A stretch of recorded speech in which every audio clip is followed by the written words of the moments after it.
នេះ idol ខ្ញុំមើលមួយទៀតហើយចូលចិត្តណាស់បាត់នេះ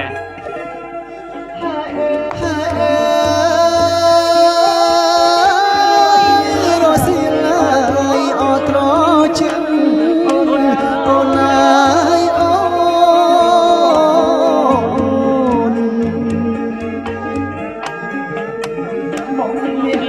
នេះបងអើយស្នងរស់ស៊ីអត់ត្រជាង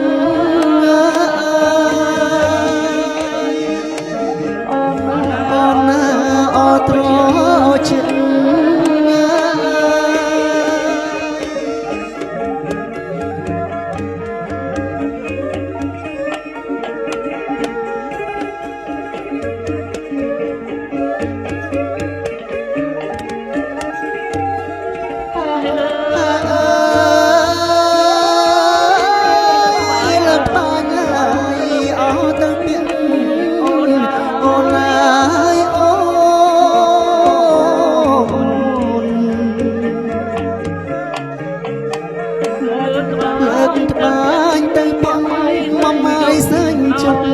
អើលើកៃ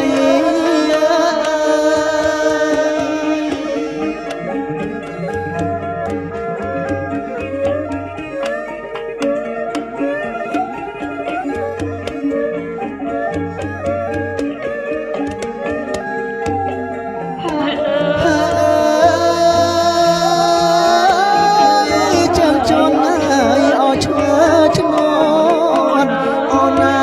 យអូ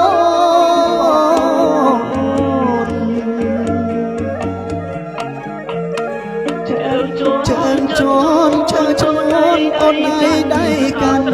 អត់ត្រៃថ្មី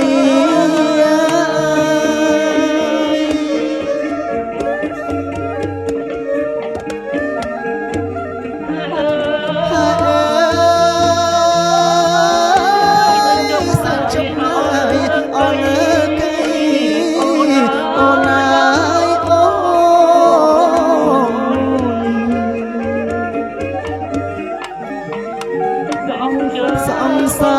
បងអើយស្ដាប់ផងអោឆ្លើយគ្នា